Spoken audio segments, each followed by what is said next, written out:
అరచేత పెంచాను చెల్లిని, ఈ అరుదైన బంగారు తల్లిని.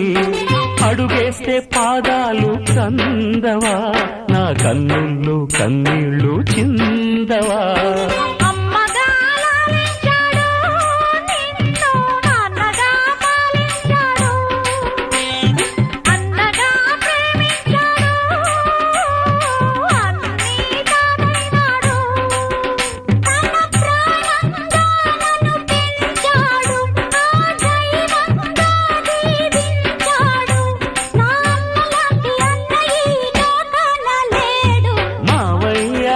పిలుపు